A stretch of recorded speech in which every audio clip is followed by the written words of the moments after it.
exégétique d'un thème dont nous n'avons pas l'habitude de trop voir, mais c'est compte tenu de certaines réalités, en ce sens que nous travaillons avec des hommes, que ce soit à l'école, que ce soit dans nos services, que ce soit dans les champs, que ce soit partout, nous sommes des êtres sociables. Et il est important de connaître ces choses. Le but ce matin n'est pas de cataloguer certaines personnes, n'est pas non plus de donner pouvoir à une tierce personne de juger son semblable. Mais ce que nous allons faire comme étude doivent amener chacun à rentrer dans la présence de Dieu sur sa propre vie. Nous allons aujourd'hui parler de tempérament. Nous allons parler de tempérament. Et pour les responsables du département, cela vous sera très utile. En ce sens qu'on travaille dans des groupes et on a des difficultés à comprendre le caractère, le comportement de telle personne. Pourquoi il est comme ça, pourquoi il agit comme ça, pourquoi la personne, c'est comme si la personne s'en fout de vous. Alors cette étude va vous aider à comprendre. C'est une étude de façon générale. Et en tant que chrétien, il y a des aspects que nous devrons laisser le Saint-Esprit influencer. Amen. Et les tempéraments seront découpés en 4 parties. Il n'y en a pas que 4. Il y en a plusieurs. Mais nous allons les regrouper en 4 grands groupes. Qui sont les sanguins, les colériques, les mélancoliques, les flegmatiques. C'est une manière de voir les choses.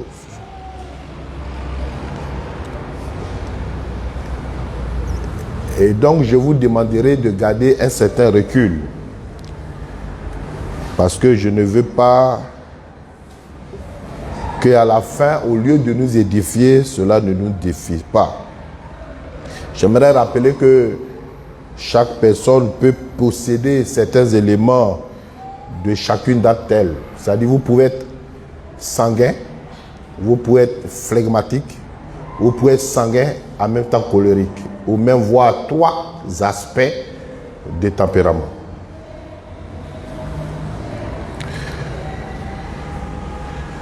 Je ne voulais pas, et je le répète, que vous emprisonnez autrui dans ce que nous allons essayer de donner comme définition.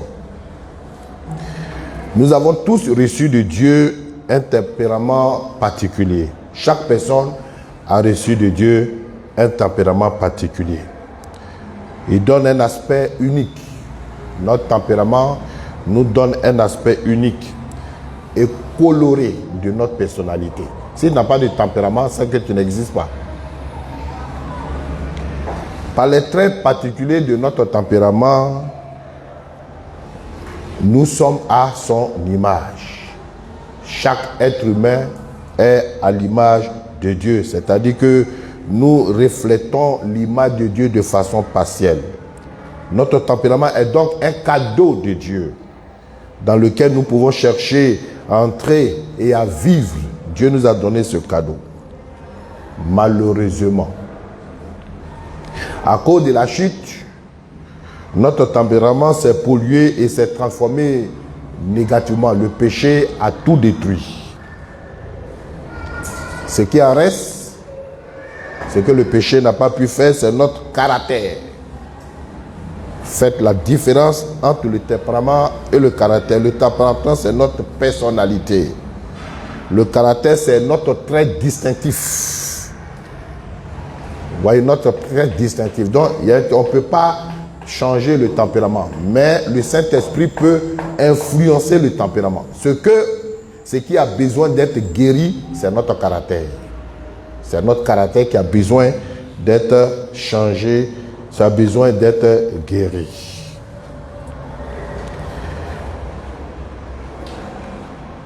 L'être humain est complexe.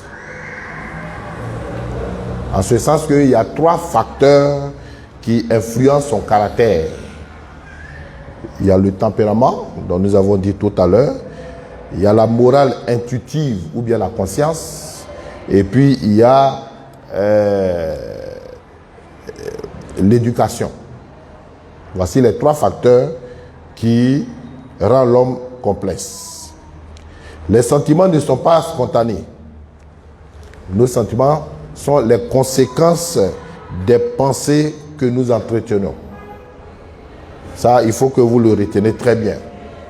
Les sentiments que tu développes est la conséquence de ce que tu nourris comme pensée, qui se reflètent, qui se traduisent. C'est pour ça que la Bible a dit dans Proverbes, chapitre 4, verset 23. Si audiovisuel est prêt, aujourd'hui, allez vraiment au rythme avec moi, s'il vous plaît. Je veux lu second, les versions lu second.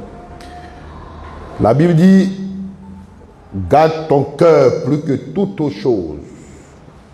Garde ton cœur plus que toute autre chose, car en lui sont les sources de la vie. C'est pour ça que nous disons que les sentiments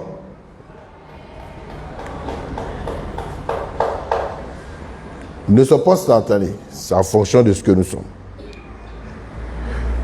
Et nous devons savoir que la cause première de discorde, que ce soit sur le plan conjugal, que ce soit sur le plan amical, que ce soit dans les relations, vous devez comprendre une chose, c'est ce que notre pensée nourrit, nos sentiments ont comme pensée, et c'est ce qui se traduit dans nos actes de tous les jours.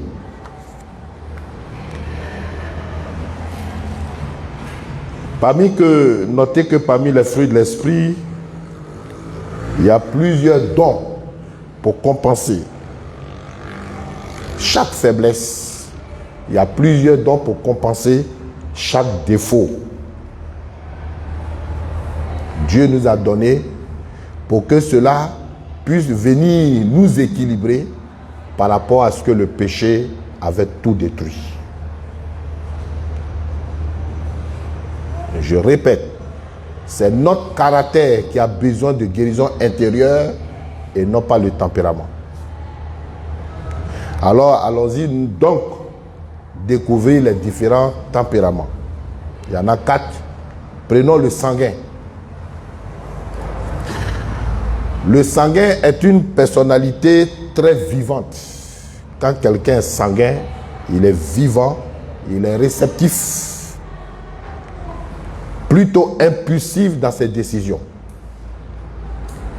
Lui, comme certains frères de l'Afrique pouvaient le dire, il ne dure pas dans mauvais rêves. Le sanguin n'est pas dans les mauvais rêves. Il sort vite dans les mauvais rêves. C'est ce qui explique que lui, ses décisions sont impulsives. Il est super extraverti.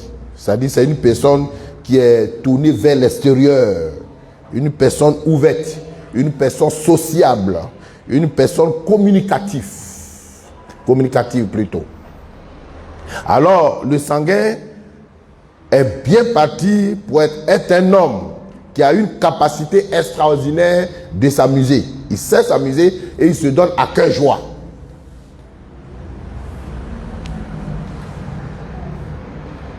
Il a toujours tendance à être au centre de l'attention. Là où le sanguin est, il va être au centre de l'attention. Il veut qu'on parle de lui. Vous arrivez dans un groupe, par exemple, vous êtes allé à un séminaire, et puis bon, arrivé un moment, on dit, bon, nous allons faire des ateliers, on va faire 3 groupes, et puis entre vous-même, choisissez un responsable, choisissez quelqu'un qui peut prendre note, et puis un rapporteur. Donc, comme vous ne vous connaissez pas, vous êtes venu pour les séminaires, chacun est venu de différents horizons, alors vous vous retrouvez dans un groupe avec des personnes. Vous ne vous connaissez pas, alors souvent on a tendance, on ne sait pas qui va prendre le devant. On ne sait pas qui va parler. Mais s'il y a un sanguin au milieu, c'est le sanguin qui va tout contrôler. Il va dire, ok, d'accord, on nous a dit, bon, est-ce qu'on peut avoir... Vous ne l'avez pas nommé, hein, mais lui-même, là, il s'est nommé comme ça. Quelqu'un qui dit, bon, est-ce qu'on peut avoir mais quelqu'un pour prendre note, mais qui peut prendre note. Ok, d'accord, il faut prendre note. Et puis il faut mettre, bon, mais toi tu seras le rapporteur. Ouais. Automatiquement, le sanguin a pris le contrôle, il organise.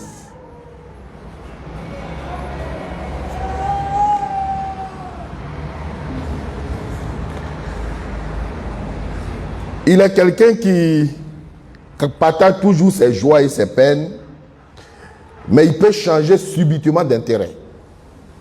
Le sanguin aime être au centre des intérêts. Alors là où il y a beaucoup de murmures, il y a beaucoup de bavardage, où ça ne le valorise pas, il peut laisser tomber l'amitié facilement. Et puis se tourner ailleurs. Parce qu'il cherche où il y a la joie. Lui, il cherche où, voilà, quelqu'un peut parler et puis on l'écoute aussi. Quelqu'un où il a de l'espace à s'exprimer. Mais toujours, bon, on est fâché. Le sanguin n'aime pas ça. Parce que s'il rentre dans ce groupe-là, il ne sera pas valorisé. Ses compétences, on ne va pas voir ses compétences. On ne va pas voir ses talents. Et il n'aura pas vraiment d'espace pour lui. Donc le sanguin n'aime pas. Le sanguin a beaucoup d'amis. Vous savez, c'est évident parce que nous on est dans un monde où il y a beaucoup de mauvaises nouvelles. Les gens vivent sous pression. Or, c'est un homme gai. C'est un homme communicatif. Un homme ouvert. Ah, il te voit, il est capable de t'encourager. Alors chérie, on dit quoi? Comment tu vas? Mon frère, oh, ça va là? Oh, mais le Saint-Esprit me dit que toi, aujourd'hui, libère ton cœur. Ouais, il rentre, tac, tac, tac, tac. Il a des techniques. Les gens sont à la recherche de tel homme. Celui qui te voit, il peut te dire, mais tu es bien habillé ce matin. Super, regarde ton habit. Tu es toute belle. Bon, mais les femmes aiment ça, hein, mais quand on les qualifie. Donc, généralement, si c'est un païen, tous les sanguins sont des coureurs de jupons. Ils ont toujours de la cote auprès des femmes. Parce qu'ils savent valoriser les femmes. Tu es belle. Oh, regarde ta coiffure. Ma soeur, oh non. Il faut te prendre une photo ce matin. Il faut prendre une photo ce matin. C'est super. Alors, vous voyez? Donc, c'est vraiment extraordinaire d'avoir un homme comme ça. Si tu as le moral, il sait comment t'encourager. Il sait comment, en 2 mots, te redonner confiance. Si c'est un chrétien, il vient et dit, mon frère, Jésus n'a pas dit à la croix que tout est accompli. Alors ne laisse pas l'ennemi prendre le dessus. Alors sors de tes soucis. Proclame avec moi, le Seigneur t'aime. Alléluia. Vous voyez? C'est comme ça, le sanguin. Donc ça fait que lui, il est à l'affût de tout nouveau sujet d'intérêt. Ça l'intéresse. C'est un homme qui met sa tête partout. Il n'est jamais à coup de mots. C'est un bavard. Il parle beaucoup. Si c'est un païen, comme il parle beaucoup, il ment aussi dedans. Il ment beaucoup. Parce que celui qui parle beaucoup ne manque pas de péché, nous dit la Bible. C'est ce qui fait que les femmes l'aiment. Parce qu'il a toujours quelque chose à dire. Il parle beaucoup sans réfléchir. Il est tellement sincère qu'il finit à être alarmant. L'apôtre Pierre était aussi sanguin. On dit que les sanguins, ça c'est un adage, les sanguins entrent toujours dans une pièce, la bouche en premier. Les sanguins rentrent dans une pièce, dans une maison, la bouche d'abord. C'est-à-dire, il est loin, il va te dire, oh, regarde la maison est jolie, hein. Oh, regarde la décoration. Il n'est pas rentré, hein, mais déjà, le sanguin est en train de remarquer et sa bouche parle vite. Comme nos frères ivoiriens disent, sa bouche ne parle pas de caleçon. Sa bouche parle vite, vite, vite, vite, vite. Le sanguin est un homme qui aime son prochain. Pour cela, il n'aime pas la solitude. Il déteste la solitude. Si vous voyez un sanguin et puis un flegmatique, la coalition est un peu difficile. Dans un couple, quand le monsieur est sanguin, la femme est flegmatique, comme nous sommes chrétiens, il faut laisser le Saint-Esprit contrôler cette partie-là. Sinon, c'est palable. Parce que le sanguin veut parler, ou bien si la femme est sanguin, et puis l'homme est flegmatique, Vous avez on dit la femme pas trop. Oh, il y a ma femme là. Le monsieur est calme. Il ne veut pas qu'on parle. Il veut réfléchir. Oh, l'autre veut bouger. Quand vous avez aussi des enfants qui ont ce tempérament différent, vous allez voir qu'il y a le phlegmatique est toujours dans son coin, calme. Mais le sanguin, c'est lui qui bouge, c'est lui qui fait ceci. Et on a dit, mais il fatigue sa soeur là. Oh, lui là, il fatigue. Mais c'est son tempérament. Lui, il veut qu'on parle. Il veut, où il y a l'animation. Il veut qu'on l'écoute. Il veut se mettre à valeur. Oh, le phlegmatique, lui, il est très observateur. Et souvent, on a tendance à dire que l'autre est d'un caractère difficile, il fatigue. Non, il ne faut jamais lui dire ça. C'est son tempérament. Chaque tempérament a ses avantages, chaque tempérament a ses inconvénients et ses faiblesses.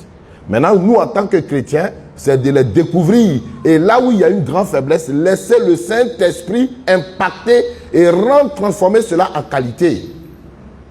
C'est pour ça qu'il n'est pas bon de dire à son enfant que non, il est bandit. En Afrique, c'est ce qu'on dit. Mais quand l'enfant est vif, l'enfant est veillé d'esprit, on dit il est bandit, l'enfant nous fatigue. Non, ce n'est pas des paroles négatives qu'il faut prononcer. Au risque de faire des différences entre les enfants. Chaque enfant a son tempérament, chaque enfant est unique en son genre, chaque enfant n'est pas obligé d'être comme les autres. Le premier enfant peut être calme, mais celui qui suit, ce n'est pas le cas. La troisième qui vient peut avoir un autre tempérament ou plusieurs tempéraments en même temps. Il faut les savoir pour valoriser chacun d'entre nous. Et pour notre vie commune en tant que chrétien, c'est pour ça que je suis en train de donner ces études pour que nous comprenions que Dieu nous a donné le tempérament comme un cadeau. Et chacun d'entre nous doit le savoir pour lui-même et vivre et ne pas haïr et repousser qui que ce soit. Ce que le sanguin préfère, je l'ai dit toujours, c'est être au centre de l'intérêt, de l'attention. Dans une rencontre amicale, il est aimé, le sanguin est aimé partout. Voyons quelques aptitudes professionnelles du sanguin. Vous voyez, les entreprises font souvent des tests psychologiques pour embaucher quelqu'un. Ils tiennent compte de cette étude-là. Si vous voulez un commercial, les excellents qui sont bons dans le domaine commercial, ce sont les sanguins. Parce que c'est des gens qui ont le contact, qui ont le mot facile, qui savent valoriser le produit. Vous voyez, donc le sanguin est toujours un excellent vendeur. Un excellent vendeur. C'est comme si vous allez au marché de H&M. Si un vendeur s'est approché, le mot qu'il ne faut pas dire, c'est te dire merci, ou bien c'est bon. Si tu as dit ça, c'est comme si tu l'encourages à valoriser son produit.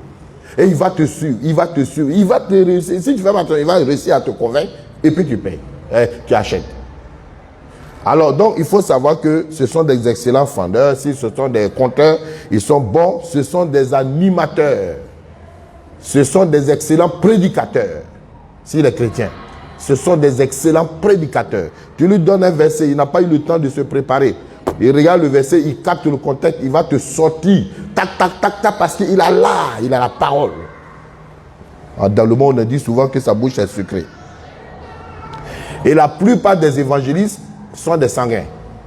Vous voyez, la plupart des évangélistes, je ne dis pas toutes, mais la plupart des évangélistes sont des sanguins. Moi, j'ai connu un évangéliste qui ne s'est pas sanguin.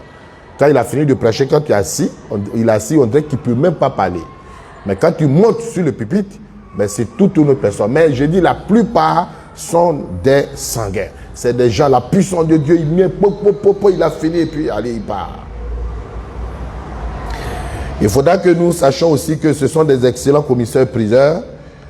Et généralement, les sanguins sont les meilleurs leaders. Les sanguins sont les meilleurs leaders. Parce que lui, il ne voit pas ce qui est négatif. Il est toujours devant, il sait galvaniser, il sait prendre le tempérament, il sait prendre ils ont l'art de l'intimidation. Vous savez, en leadership, il y a ce que on appelle l'art d'intimider. Il faut apprendre à intimider pour déstabiliser ton adversaire. Il faut apprendre à connaître ses faiblesses et jouer sur ses faiblesses. Là où c'est ses faiblesses, c'est là qu'il faut jouer. Et plus tu joues, il s'expose et puis toi tu prends le contrôle. C'est toi en réalité qui contrôle. Ça, dans le leadership, ça, c'est les techniques de gouvernance, les techniques vraiment de pouvoir diriger un groupe. On a le tempérament facile, on a le tempo du groupe facilement. Et les sanguins, on les recherche beaucoup dans la politique. On les recherche beaucoup dans la politique. Vous arrivez, vous dites, le président qui est là n'est rien, mais si lui vient, il va te faire croire que c'est le meilleur président. Il va te donner des chiffres. Avant qu'il n'arrive, dans telle année, voici le pourcentage vraiment des produits bruts du pays. Quand on venait, voici le pourcentage des chômages. Mais aujourd'hui, voici ce qu'il y a. C'est parce qu'il va te convaincre. Les païens, en parlant, les bons policiers, vous savez, ils savent changer les choses. Pour ne pas dire qu'ils savent mentir. Bien-aimés frères, que le Seigneur nous aide afin que notre tempérament soit contrôlé par le Saint-Esprit. Ils ont des gens qui ont le charisme. C'est des gens qui font du merveille. Les sanguins devraient toujours choisir une profession avec beaucoup de tact. Et quand le sanguin est vraiment un homme, par exemple, s'il est dans la médecine, il devient bon médecin. C'est un très bon médecin. J'ai connu une sœur qui était médecin, mais elle avait ce cas, elle était sportive. Donc dans l'hôpital, quand on l'appelle, elle court. Vous voyez, dans l'hôpital, elle court. C'est comme tout cas est une urgence. Mais elle était aimée de tous les patients. Ça crée beaucoup de jalousie, certes. Mais elle était d'un tempérament. Elle arrive quelque part, elle contrôle. Avec les patients, elle te regarde, elle s'occupe de toi.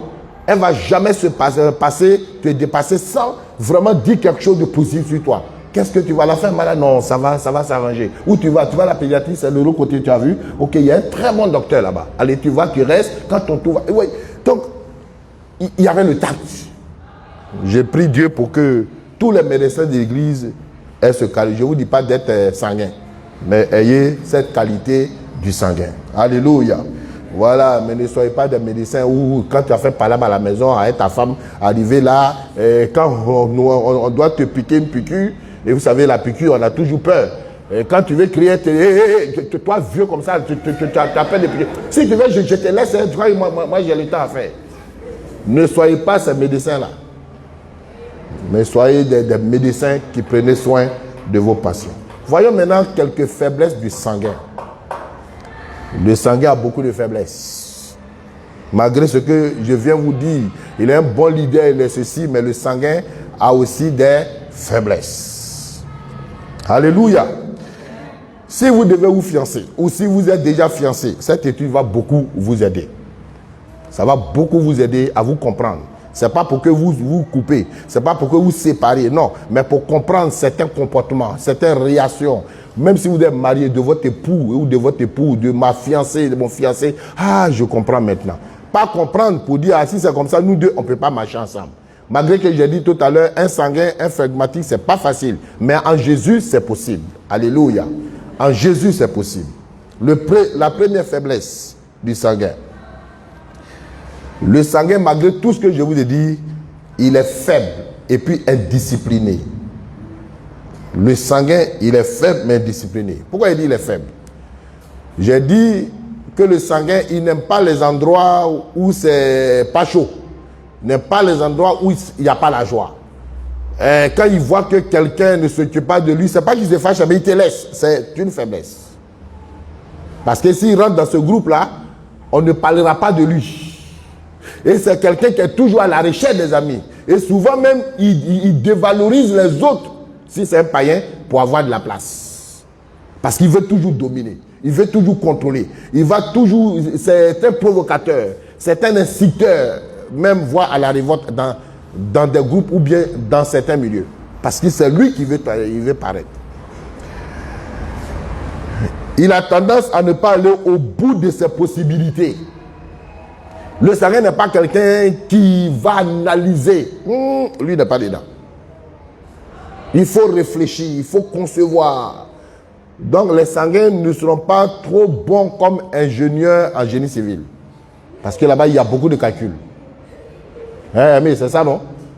Mais là, il faut rester calme. Le sanguin, quelquefois, ça lui perd le temps. C'est vrai qu'un sanguin peut être très bon en maths. Parce que maths, c'est ça ou c'est pas ça. Ma dissertation, il n'est pas dedans. Ça fatigue vraiment sa tête. Oui, il faut réfléchir beaucoup, analyser, il n'est pas là.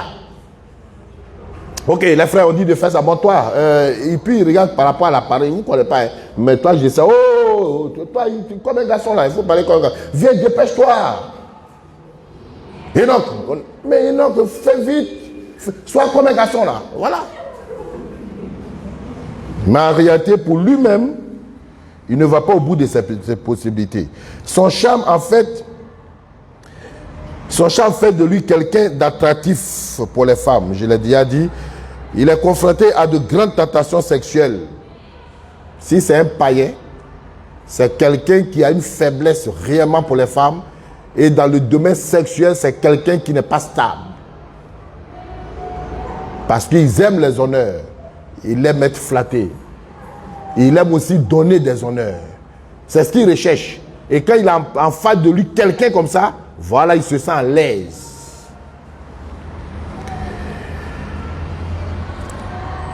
Vous savez, il faut aussi... Il a aussi des faiblesses spirituelles. Il faut l'aider. Cette faiblesse de caractère liée au manque de volonté le rend facilement trompeur. Parce qu'il n'a pas une volonté. Et cette manque de volonté le rend malhonnête. Fait de lui un homme pas trop digne de confiance. Parce que là où il est, quand il voit que les choses n'arrangent pas, il quitte. Mais quand le Saint-Esprit domine son tempérament, il est très excellent. Il a cette faiblesse qui transforme en qualité. Il devient un homme confiant, un homme fidèle à ses principes, un homme intègre, un homme de bonne moralité et un homme qui sait où il va parce qu'il connaît les valeurs que le Saint-Esprit a mis en lui. Alléluia. Vous savez, donc il y a deux groupes. Un qui a été changé par le Saint-Esprit qui devient un excellent leader, un homme de prière. Le Saint-Esprit lui communique une vision. Le Saint-Esprit va chercher les moyens de cette vision afin de l'accomplir. C'est un homme spirituellement qui ne recule pas devant quoi que ce soit. Parce qu'il a entendu la voix du Seigneur. Dieu lui a dit d'aller. C'est un homme qui a une grande intimité avec le Seigneur. Et il sait que si Dieu m'a dit d'aller, il va le faire. C'est un homme de foi. Il devient un homme de foi quand le Saint-Esprit travaille ce côté de faiblesse. Alléluia.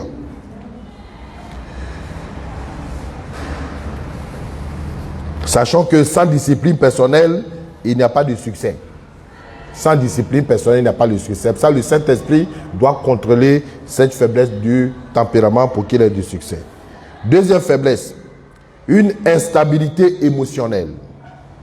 Il peut passer de rire aux larmes instantanément. Il y a certains sanguins, ils sont joyeux quand tout va bien, mais il peut pleurer comme une femme tout de suite. Bon, excusez-moi les femmes. Il peut pleurer comme un enfant. Voilà. Je préfère prendre l'enfant. Excusez-moi les femmes. Il peut pleurer facilement. Vous voyez? De sa joie, il peut basculer. De sa joie, il peut basculer à l'humeur. Tout de suite. Il peut exploser en rage. Un sanguin. Tu les vois, il donne la joie. Mais quand il est enragé ici, là. Il veut exploser. Mais quand il a explosé, là, il a tout fait là. Quand il a fini, ce qu'il a fait là, il a oublié. Hein. Le sanguin, il a oublié tout ce qu'il a fait automatiquement. Le sanguin peut te faire balade tout de suite, mais le lendemain, il te voit. Alors on dit quoi? Oriol, ça va?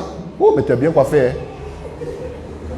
Et puis il va voir que Oriol est calme, parce que Oriol, lui, n'a pas oublié hier. Mais le sanguin a oublié. Et puis il dit, hey, attends. Mais Oriol, attends, je te parle depuis que tu es calme là. Qu'est-ce qui se passe? Hey, à voir. Oh, que le Saint-Esprit te donne la joie. Tu viens à la prière du Seigneur. Alors voyons là. Vous voyez? Mais lui, il a oublié qu'il a frustré Olep. Il a fait qu'il a dit quelque chose à Oriol qui lui a fait mal. Aussitôt, il a parlé, aussitôt, il a oublié. C'est pour ça qu'on dit de lui que le sanguin n'attrape jamais d'ulcère, mais il en donne. Le sanguin, lui, ne garde pas. Il n'est pas rancunier. Hein? Sur ce côté, j'aime beaucoup les sanguins. Ils ne sont pas rancuniers. Mais attention, il va te donner l'ulcère tout à l'heure.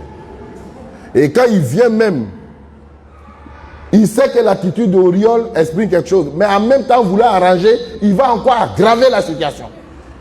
Il va dire, quand on est chrétien, on ne fait pas ça, on n'est pas rancunier. Les rancuniers n'iront pas au ciel, hein, tu ne comprends pas? On libère-toi là, oh, c'est quoi? Vous voyez, voici un homme comme ça. Tu es en face de quelqu'un, cherche à arranger, mais il croit qu'il est en train d'arranger. Lui, il a parlé. Pour lui, la vie chrétienne doit être comme sa conception.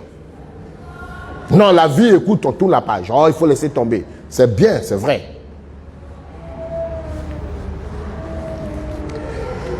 Troisième faiblesse, il est égoïsme.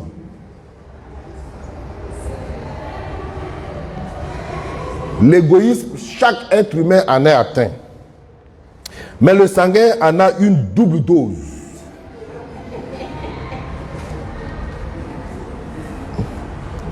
Parce qu'un homme qui veut être au centre de l'intérêt, partout, il sait qu'il est égoïste. Si ce n'est pas lui, il n'est pas content. Il n'est pas content. Et souvent, quand quelqu'un excelle comme lui, il est jaloux. Il ne valorise pas les autres.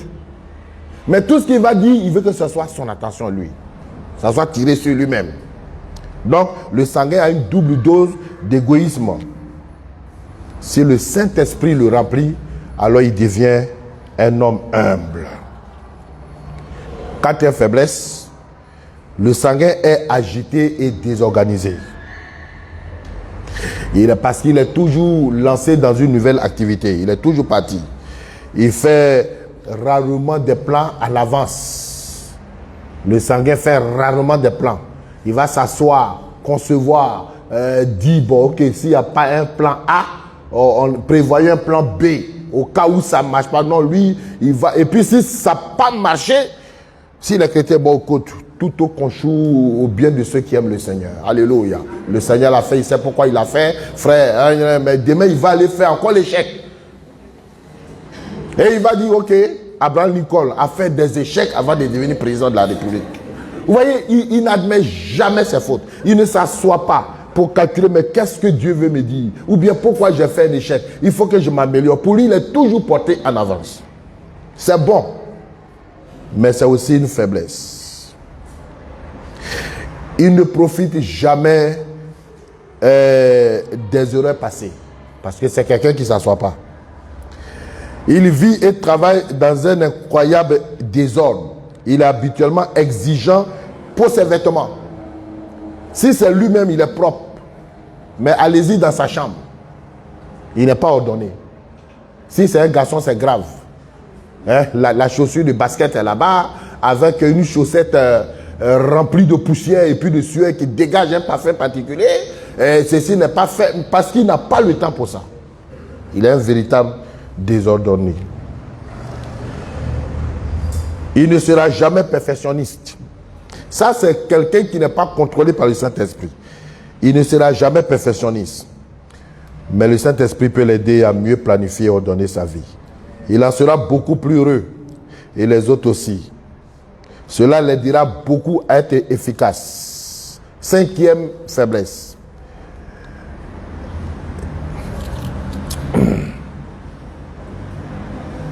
L'insécurité. Il a la fausse réputation d'être très sûr de lui. Il éprouve souvent la crainte de l'échec personnel. Il éprouve souvent la crainte du rejet. Il éprouve souvent la crainte de la désapprobation.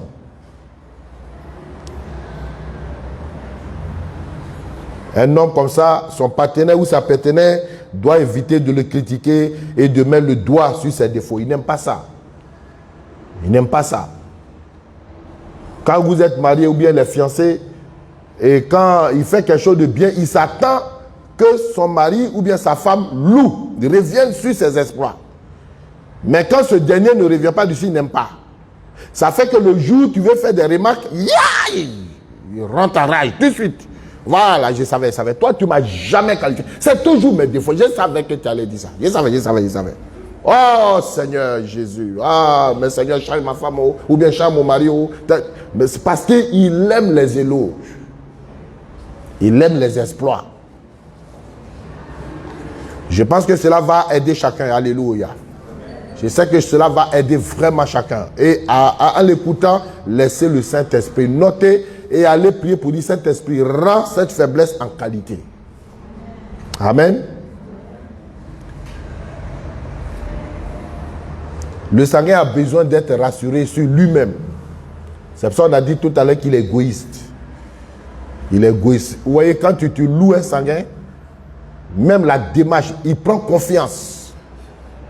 Il gagne en confiance. Il est rassuré. Il est tellement content. C'est quelqu'un, tout est porté sur lui-même. Il a énormément besoin d'être approuvé et reconnu. Voici ce que le sanguin est. 6e faiblesse. Sa conscience est flexible. Une conscience flexible. Le sanguin, comme il arrive aisément à convaincre les autres, il se convainc lui-même qu'il a raison. Le sanguin a toujours raison. Moi, mais ce que je sais là, ce que je parle là, je sais que c'est la vérité. Vous voyez, il se donne toujours raison. Il reconnaît rarement. Rarement parce que pour lui, il pense avoir, sans Jésus, le sanguin sans Jésus, il pense avoir le monopole de l'intelligence, le monopole de la sagesse. Et tout ce qu'il pense, lui, c'est la vérité. Il n'hésite pas à marcher sur les gens si ça l'arrange. Dans le domaine des païens, c'est pour ça qu'on dit qu'il est un bon politicien. Pour arriver à ses fins, s'il voit qu'il doit te nuire, il est capable de le faire, subtilement. Il est capable de tendre des pièges. Où il arrive, il est capable de créer un désordre.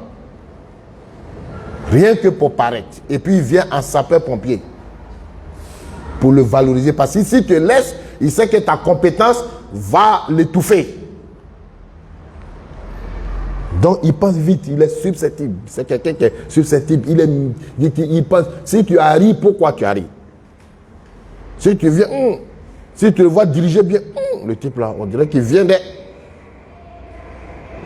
Et ça, il va commencer à poser des actions rien que pour tenir vraiment ton image. Il ne pense pas bien.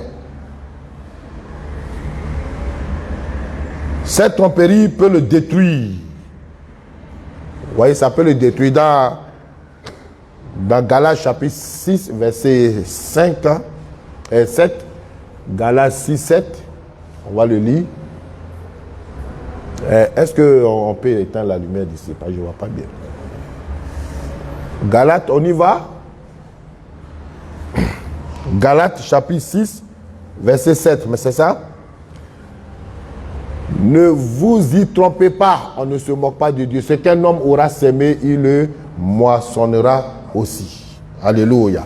Le sanguin doit se concentrer sur la vérité et l'honnêteté. Si tu es un sanguin chrétien, ce matin, Dieu te demande de te concentrer sur la vérité et l'honnêteté pour que ce tempérament que tu as soit une bénédiction pour toi-même, pour ta maison et pour la maison de Dieu. Amen. Il doit apprendre à accepter la responsabilité pour tout ce qu'il fait et en tenir parole. Il faut le faire en tant que chrétien. Sinon, si tu es marié, ta femme et tes enfants auront vite réalisé qu'ils ne peuvent pas compter sur toi. Tu n'es pas un homme fiable. Parce que où tes émotions peuvent changer facilement. Ou tes sentiments, ou ta conscience, tout ce que tu dis là, c'est pas tu as dit ça, mais après tu changes. Tu as toujours raison. Tu ne te remets jamais en cause. On finit à dire, voici un homme qui n'est pas fiable. Voici un homme sur qui on ne peut pas compter. Dans 1 Corinthiens chapitre 13, versets 4 à 8. 1 Corinthiens chapitre 13, versets 4 à 8. 1 Corinthiens. La charité est patiente, elle est pleine de bonté. La charité n'est pas envieuse. La charité ne se vante pas. Elle ne sent pas d'orgueil.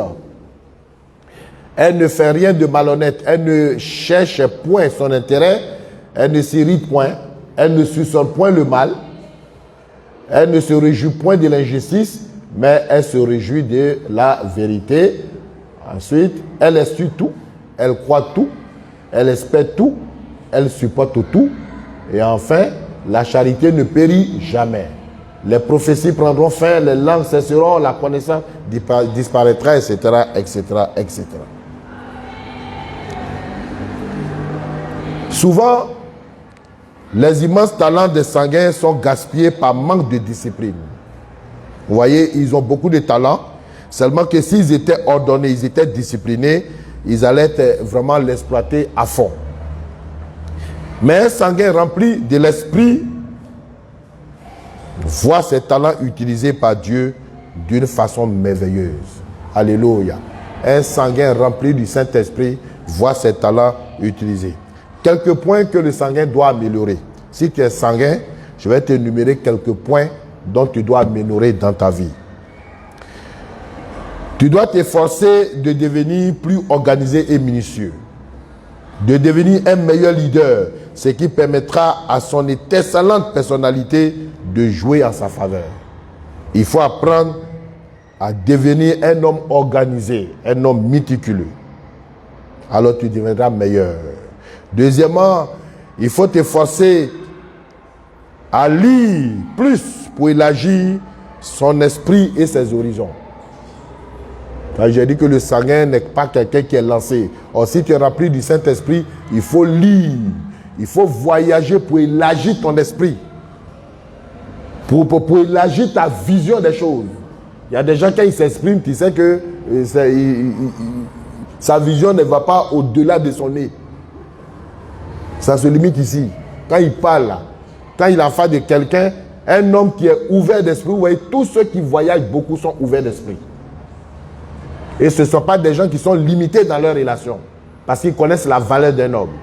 Ils connaissent la valeur de tout le monde. Tu vas dans d'autres peuples, tu vas découvrir d'autres personnes avec leur culture. Il se rend compte que lui-même, et étant chez lui, il croit qu'il est le meilleur, le meilleur dans ça, ou ils sont les meilleurs dans ça, mais ailleurs, d'autres ont plus que moi. Ça te crée en toi un sentiment d'humilité et de respect pour autrui. Il y a des gens qui respectent les gens en fonction de leur nationalité. Il y a des gens qui n'ont même pas de respect en dehors de leur nationalité. Il faut les comprendre parce qu'ils ne sont jamais sortis. Leur village, ils ne sont jamais sortis en dehors de leur village. Il y avait une coupe d'Afrique dans un pays que je vais taire le nom. Et puis, il y a un frère qui habitait dans un autre pays. Et ce pays, ils étaient qualifiés. Ils sont partis. Et quand ils sont arrivés, ils ont découvert la beauté de ce pays. C'est pas, ils ne pensaient pas, ils ne sont jamais allés. Et quand ils voyaient ces habitants de ce pays chez eux, ils pensaient qu'ils étaient, ils les minimisaient, comme ils se taquinaient. Et puis, il y a lui qui est parti, il comptait. Et un autre qui était là, lui, il n'était pas parti. Et il demande à son ami, qui est originaire de ce pays, est-ce que chez toi, là-bas, il y a du riz? Bon, le frère a mal répondu. Il a dit, mais chez moi là-bas, là. Mais quand tu prends le sable, tu mets dans la marmite, quand tu fermes, 10 minutes après, il faut ouvrir et puis ça devient du riz.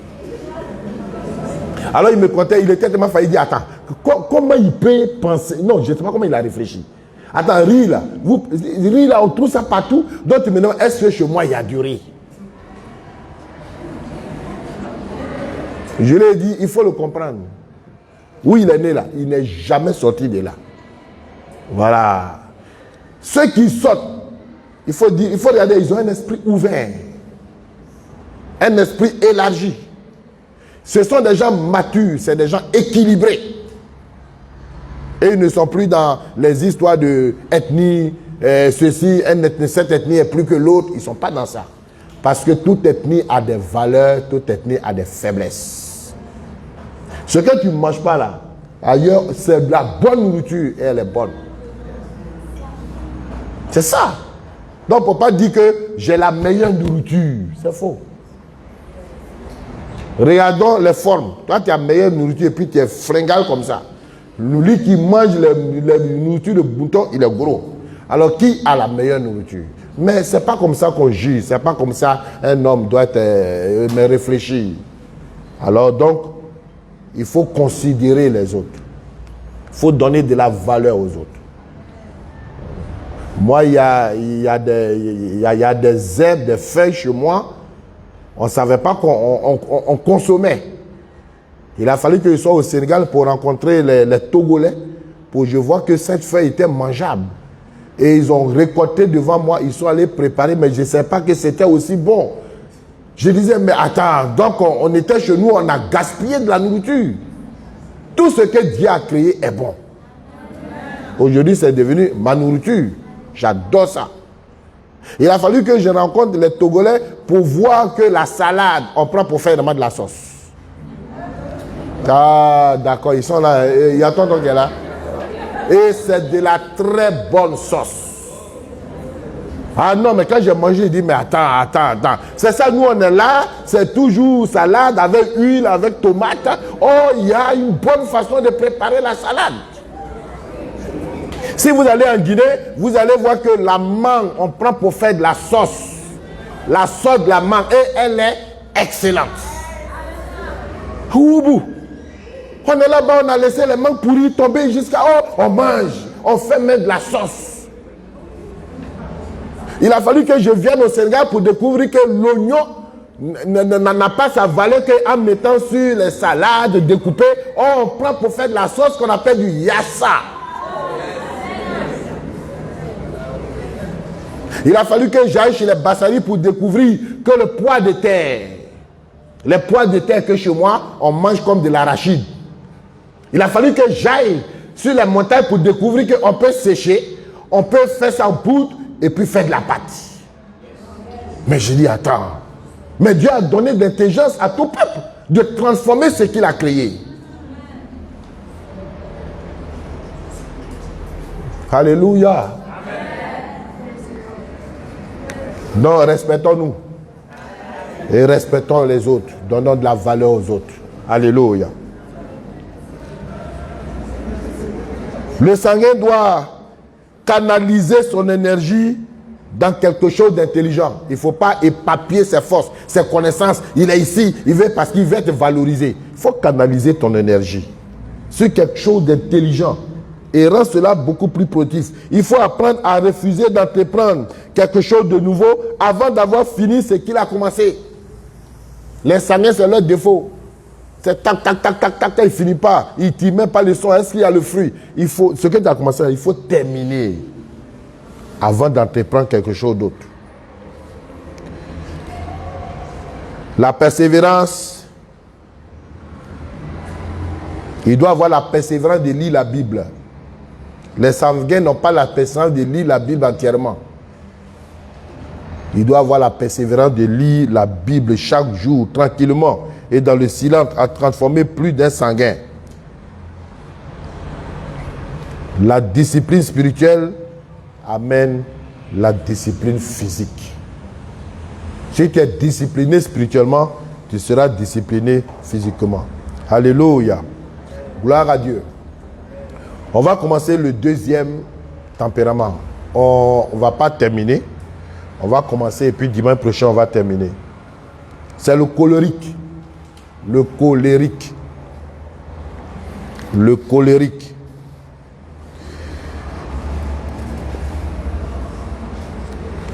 Le colérique, il est un homme calme. Contrairement à ce que vous entendez colérique, on croit que c'est quelqu'un... Non, oui, il y a ça. Mais l'aspect physique, l'apparence, il est calme. Mais attention,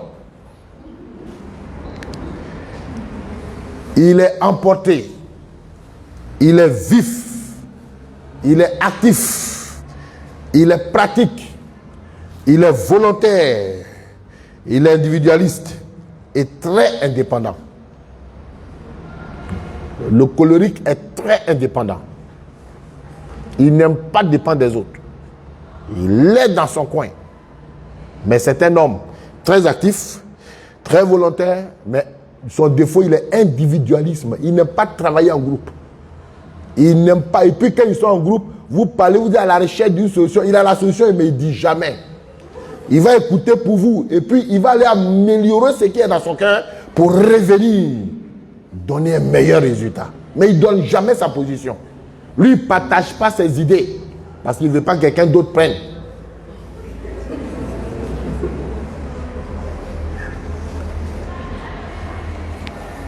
Il décide facilement pour lui-même et pour les autres. Facilement. Lui aussi, il est extraverti. Mais lui, il est moins que le sanguin.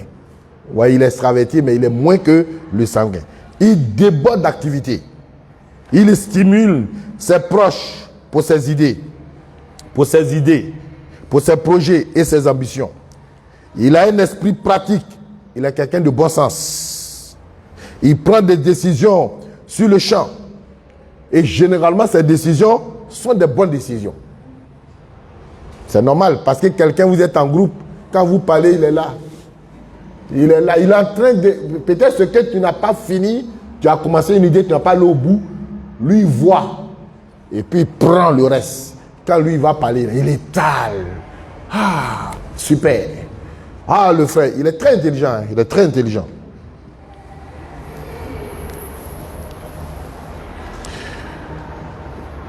Il ne craint pas l'adversité. Au contraire, sa détermination l'aide à réussir là où les autres ont échoué. C'est un leader né. Il n'est pas émotif, sauf par la colère. Il devient émotif que quand il est en colère. Sinon, de nature, il n'est pas émotif. Il ne montre pas des sentiments pour les autres. Il n'a pas de sentiments pour les autres. Il est insensible à leurs besoins. Tu as ton besoin, tu as quoi? Lui, il n'est pas sensible. Il ne montre pas d'émotion pour les autres. Le colérique. Donc, vous remarquez que tu peux être sanguin et puis avoir quelques traits de colérique. Donc, les tempéraments peuvent se chevaucher. Mais comme ça. Il voit certainement les chances qui s'offrent et la meilleure façon de les utiliser. Mais comme je l'ai dit, parce que ce n'est pas quelqu'un qui est extraverti comme vraiment le sanguin. Il ne se lance pas comme ça. Il voit les choses venir. Il voit les autres, leurs erreurs. Il copie de leurs erreurs. Il tire les leçons de leurs erreurs. Il voit comment l'autre parle, comment il est écouté, sa manière. Et lui va préparer meilleur que lui. C'est un homme très prudent.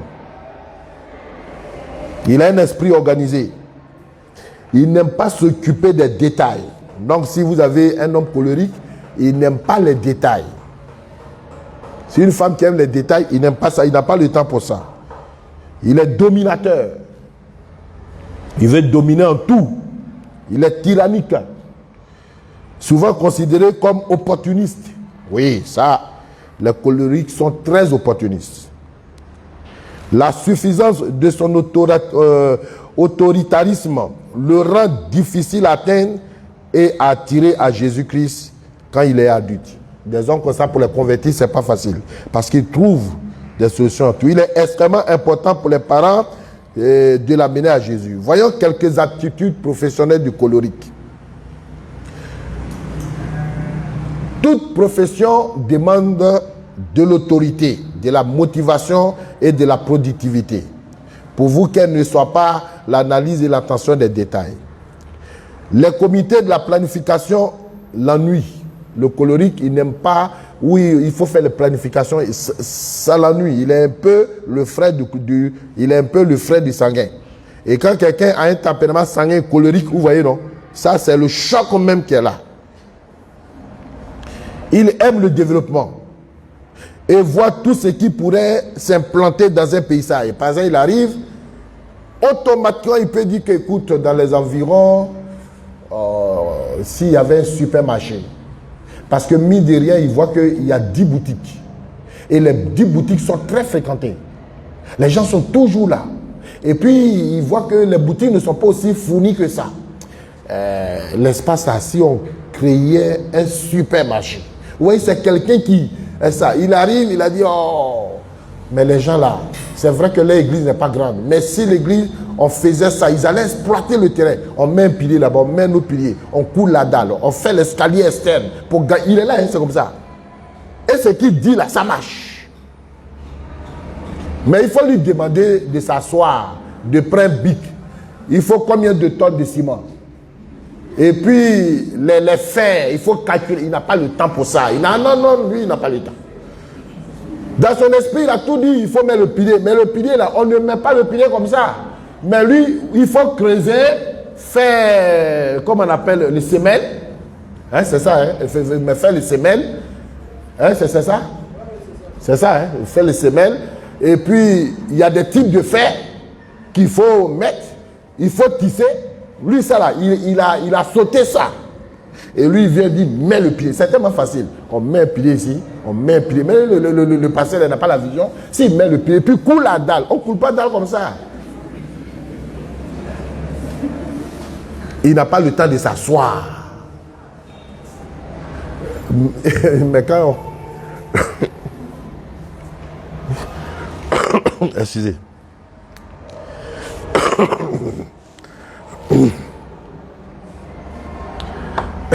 Mais l'eau là, vous pouvez m'amener de l'eau s'il vous plaît.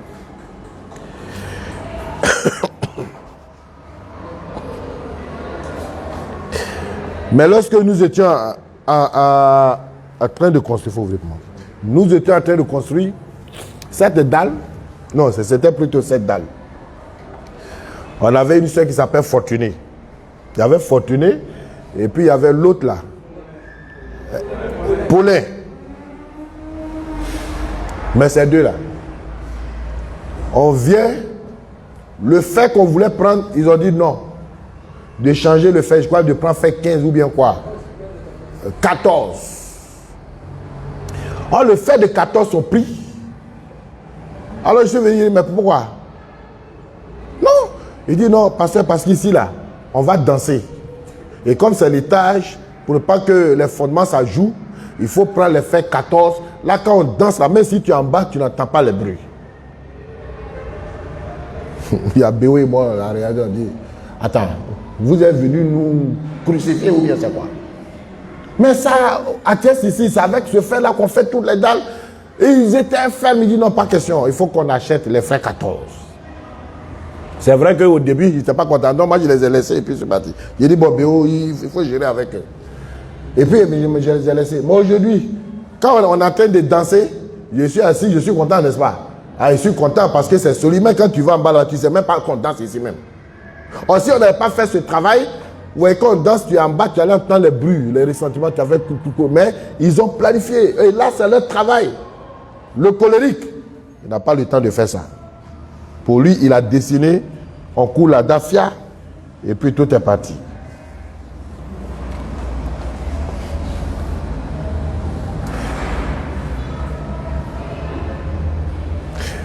C'était la plupart de nos villes que vous voyez ont été imaginées par des colériques. Et ils donnent le squelette et puis les ingénieurs génistes ils viennent pour accomplir. On veut ça, on veut faire une grande voie, on veut faire ceci. C'est conçu comme ça. Et puis il y a des hommes techniques qui viennent maintenant de façon pratique pour le faire. Ils aident. Bon, ça, on va le citer parce que je sais que ça va créer beaucoup de choses. Quand le colérique apprend à déléguer ses responsabilités, il peut accomplir une quantité incroyable de travail. Il est comme le sanguin. Il n'aime pas déléguer. Le sanguin, le colérique arrive à motiver les autres sans difficulté. Mais il est très exigeant et ne reconnaît jamais que quelqu'un a fait du bon travail. Si vous avez un père colérique, vous travaillez bien, il ne va jamais dire très bien. Si vous avez une mère qui a ce trait de colérique, vous travaillez bien, l'enfant courage, mérite d'être encouragé. Oh, non, mais ça, tu pouvais avoir même 19. Moi, je ne sais pas pourquoi tu as tout fait pour avoir 18. Ce que je vois là, c'est tellement facile. Oh, non, ça prouve que tu n'étais pas concentré. Vous voyez? Oh, l'enfant qui a 18, quand même, il mérite d'être encouragé. Et il y a des gens comme ça, hein?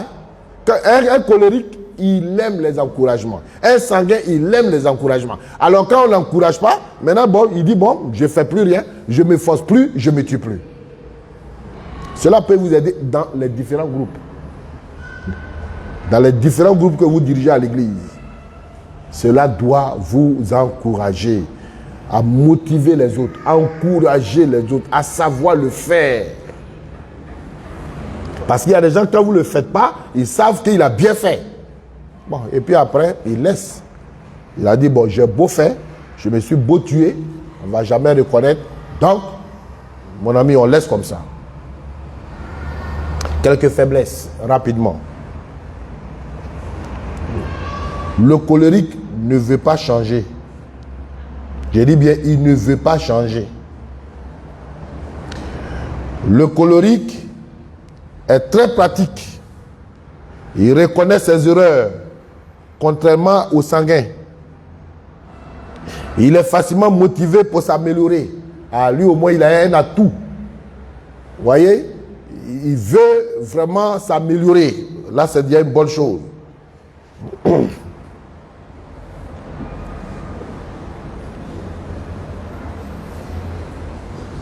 Première faiblesse, la colère et hostilité.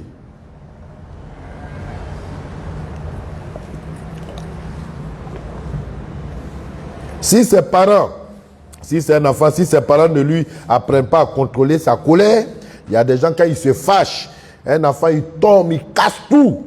Il faut contrôler sa colère. Il deviendra très violent, il deviendra colérique, toujours prêt à exploser. Il y a des gens qui ne contrôlent pas leur colère. Il y a des saintes colères. Mais il y a des gens qui ne contrôlent pas leur colère. Quand ils sont dedans, malgré tout, ils vont aller jusqu'à... Leur tête va se cogner, ou tout est gâté. C'est là que leur bon sens va leur revenir.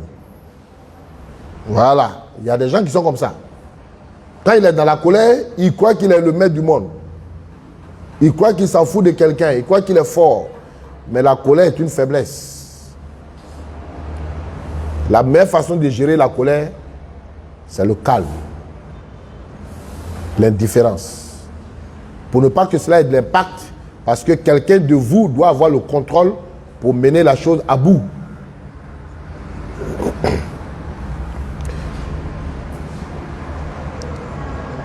Le colérique utilise la crainte qu'il inspire pour obtenir ce qu'il veut. Il peut consciemment démolir autrui. Il y a des gens, quand ils sont en colère, il peut t'attraper comme ça. Tu vois, quand il va te mordre tout. Je connais quelqu'un, quand lui il est en colère, quand il attrape, quelqu'un qui n'a pas mordu la personne là, sa colère ne tombe pas. Il y a des colères violentes.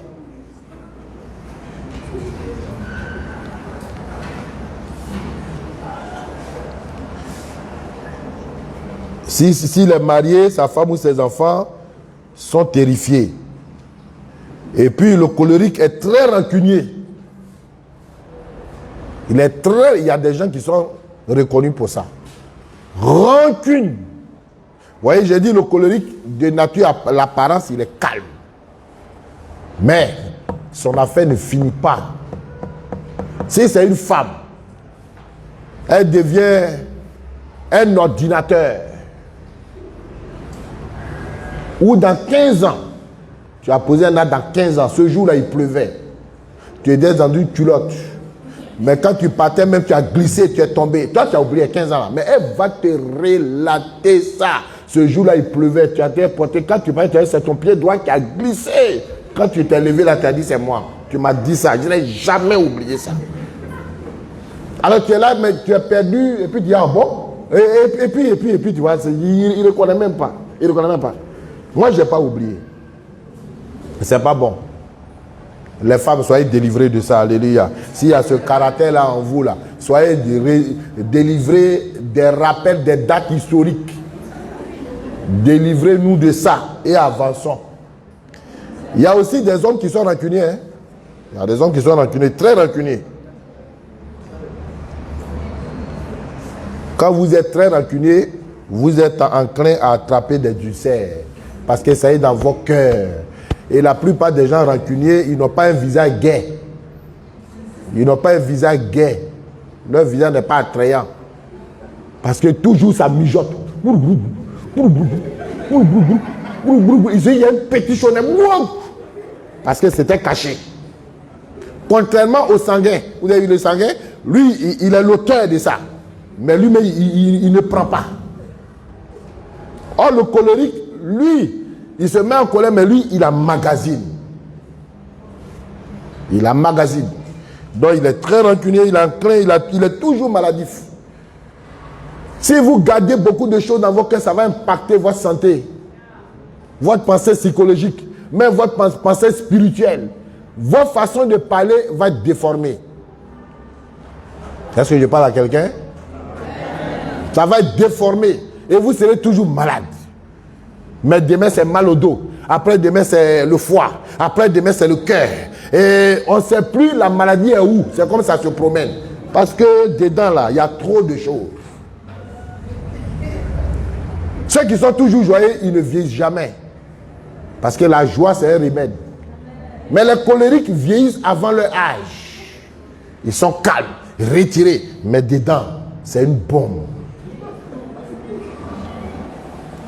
Mais, on n'a qu'à bien s'attendre. Je ne suis pas en train de dire ces choses pour que demain dans vos groupes, jeunesse ou quoi, je ne vous nomme pas ambassadeur identificateur des tempéraments. Laissez chacun trouver son tempérament et aller à la croix. On n'a qu'à bien s'attendre. Parce qu'après, ça vous dit, passer Billy, il nous a fait ça, on n'a qu'à bien s'attendre. Les couples là, je ne vous ai pas dit quand vous allez partir à la maison, tu as entendu non? Tu as entendu ce que pasteur a dit aujourd'hui là. Mais c'était toi-même propre. C'est pas ça. Si on fait ça, on ne va pas s'améliorer. Si on fait ça, on ne va pas arranger. Non. Ça ne va pas aider. Parce que le but, c'est que chacun reconnaisse et chacun aille à la présence de Dieu. Et toi, ce qui est une faiblesse dans le tempérament de ta femme, toi, il faut changer en qualité. Il faut changer en qualité. Mais ta femme, elle n'aime pas l'exercice, mais elle a sa manière de manifester cela. D'autres les collent pour dire elle est nerveuse, elle est colérique. Non, mais en changeant ça, toi, ce que j'apprécie chez toi, tu n'aimes pas l'exercice. Ta façon de réagir, on sait que tu es une femme comme ça. Tu as vu, c'est une façon d'arranger. Et quand tu veux l'aider, c'est plus facile. Ok, est-ce que ça va?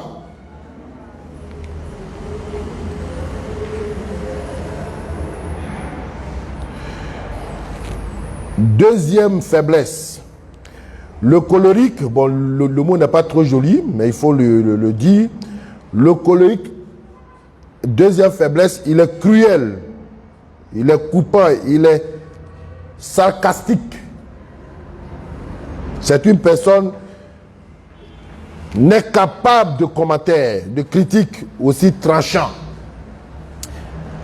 Quand on faisait notre formation, il y a une matière de module qu'on appelle l'homilétique. C'est l'art de prêcher. Et l'homilétique se fait avec la théorie et la pratique. Alors quand vous finissez la pratique, et Evrari, parce qu'il sait ce que c'est, quand vous finissez la théorie, en même temps on passe à la pratique. Et c'est là que les étudiants attendaient pour régler leur compte. Parce que la loi était que sur le campus, on ne doit pas faire palabre. Tu as fait palabre, tu es renvoyé. Donc quelqu'un vient te piétiner, tu ne peux pas parler. Ça est dans ton cœur. Mais dans le jour, il a fini de prêcher, on dit critiquer là. Quand le directeur dit critique, tout le monde, la main, c'est que le jour là, tu es mort. Et les règles, quand on critique, tu n'as rien à dire. Tu ne te défends pas. Alors vraiment, il y a des gens qui avaient des critiques tranchantes. Quelquefois, tu écoutes, tu dis, attends, mais si c'est comme ça, tu sais que personne n'arrivera à prêcher. Il y a des gens qui sont comme ça. Leurs critiques ne font pas du bien. Ça blesse.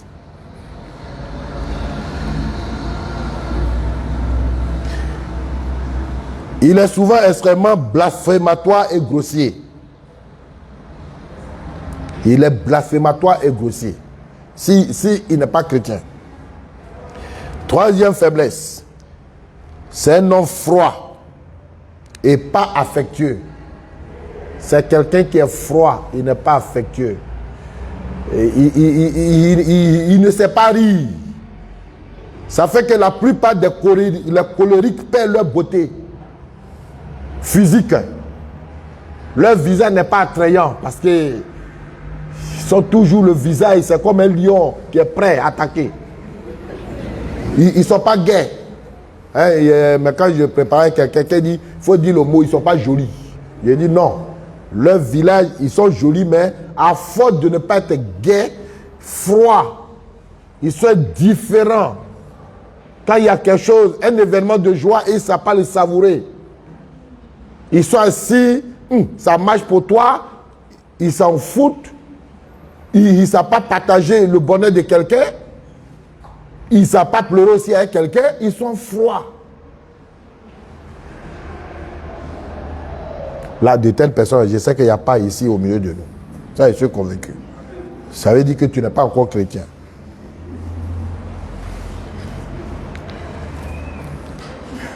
Il est froid. Mais là où il n'est pas froid, vous savez où il n'est pas froid? Sauf la colère. Quand il se met en colère, on a dit, celui-là, je ne l'ai jamais vu fâché, mais aujourd'hui, là, on va dire, mais quand il se met en colère ici, tu vas voir. Ah, je croyais qu'il est calme. Et en Afrique, tous ceux qui sont calmes, ils sont bons. C'est faux, hein? C'est faux.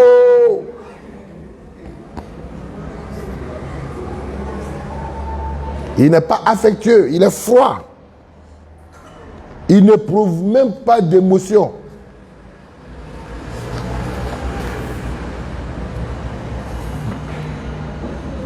Regardez-le, il est incapable de couler des larmes. C'est des gens qui pleurent rarement. Rarement. Parce qu'ils sont insensibles. Ils ne réalisent pas que les larmes sont un don de Dieu.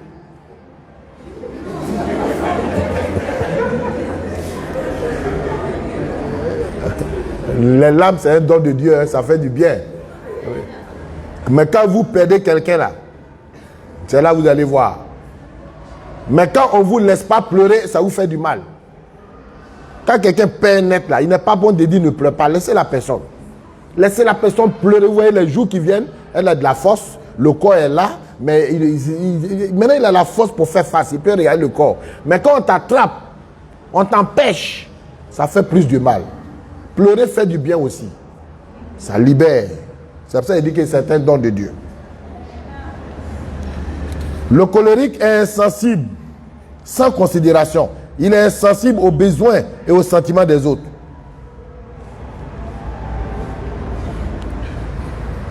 Il est imbu de ses opinions.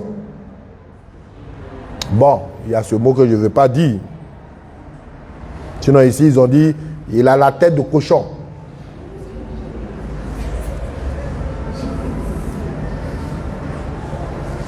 Il se détermine facilement. Il est intuitif. Rien ne peut lui faire changer d'avis. Le colérique, rien ne le fait changer d'avis. On dit que, mais leur affaire ne finit pas. Ah! C'est qui en train de dire? Non, non, non, non, non. Ils sont imbus d'eux-mêmes. C'est pour ça qu'on dit ils ont la tête de cochon. C'est pas une injure, c'est une expression française. Quand ils attrapent affaire, ils finissent pas. C'est pas bon. Jésus même là, il a laissé pour lui à la croix. Il a dit, Père, pardonne-leur. Quand ils ne savent pas ce qu'ils font. Alors pour toi là, ça finit pas. C'est pas bon. Un but de ses opinions.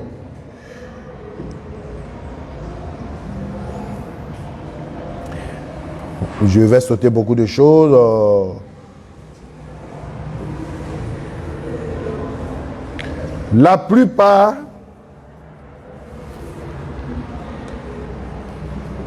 ça c'est un autre défaut. Ce sont des gens psychologiquement, moralement, ils sont rusés. Psychologiquement, ils sont rusés. Ils sont dominateurs.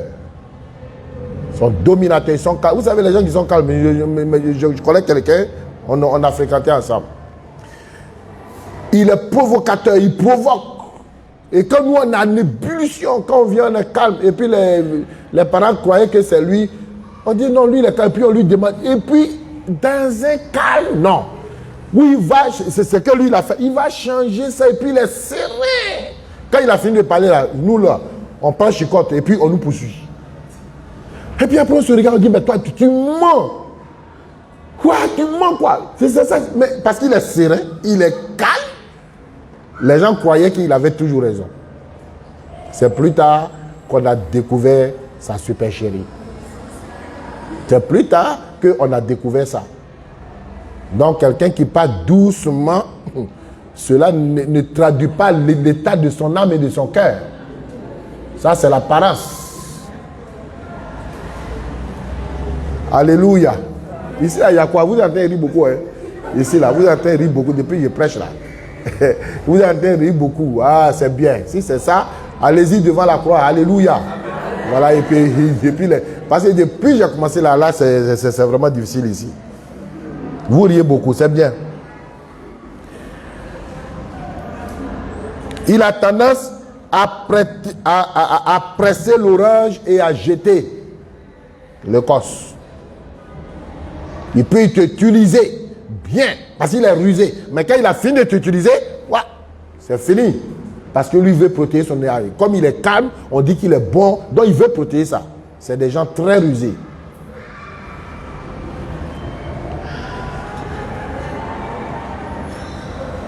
On va finir avec quelques améliorations. Le colérique développera un caractère solide, fort, si il accepte les principes moraux et une ligne de conduite très tôt dans sa vie. Tu vas t'améliorer que si tu acceptes les principes moraux et une ligne de conduite à la lumière de la parole de Dieu. Sinon, il deviendra un caractère fort, mais tourné vers le mal. Vous voyez, le colérique, dans tout ce que j'ai dit, il a un caractère fort, mais malheureusement, tout est tourné vers le mal. Or, ce caractère, on peut le garder et laisser le Saint-Esprit d'utiliser ce caractère fort qui se tourne vers le bien. C'est le but quand le Saint-Esprit est dans nos vies. Quand le Saint-Esprit impacte le tempérament. Le colérique devrait cultiver ses émotions, son intellect et son côté gamin. Parce qu'il aime beaucoup provoquer la ruse. Ses capacités d'amour sont limitées. Le colérique n'aime pas beaucoup. Ses capacités d'amour sont limitées, voire inexistantes, parce qu'il est froid.